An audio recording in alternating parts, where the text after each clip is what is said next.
Good morning or good afternoon. I'm not sure where we're at. My name is Geoff Marietta. I am a research fellow at Berea College and the executive director of Pine Mountain Settlement School.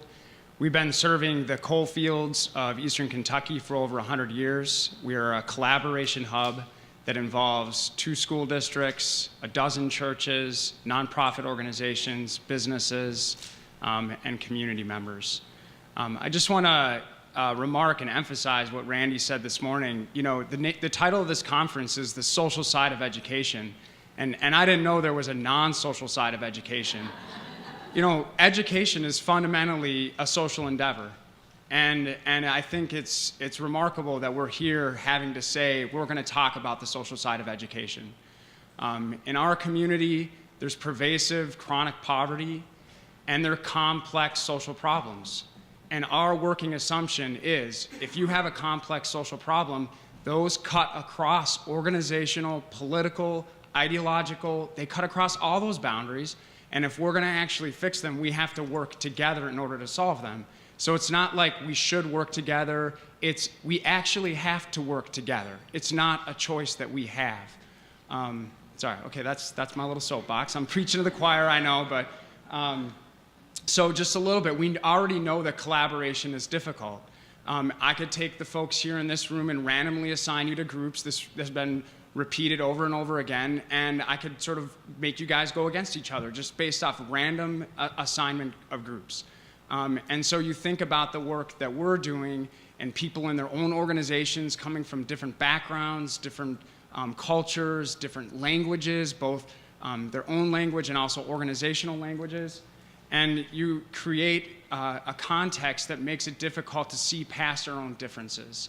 And that's for people, even in this own room, who we have a common goal about improving students' learning and their lives.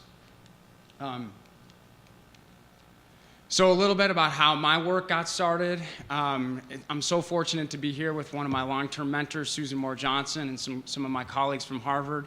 It really got started looking at collaboration in school districts.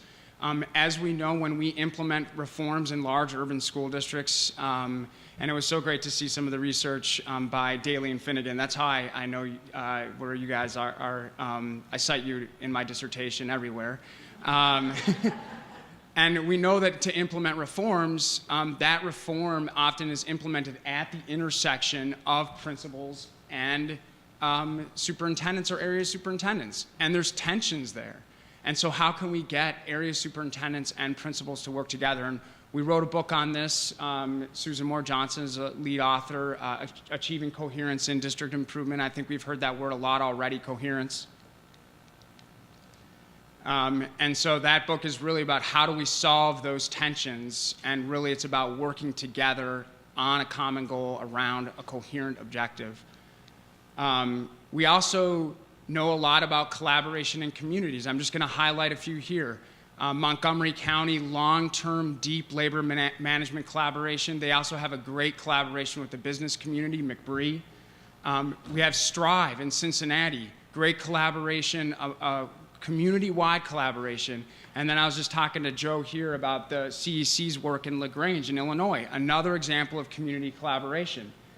And we know, again, that's been said, the success of any reform is inextricably tied to how well adults work together.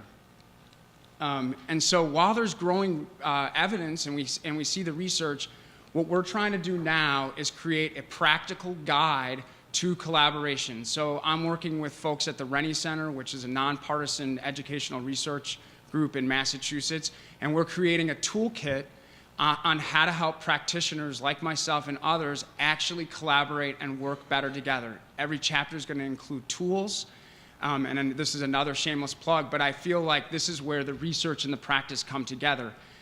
It is a two-way street, and we do need to get the tools in practitioners' hands, and then the practitioners need to let researchers know what works and what doesn't work. So we need to create that dialogue.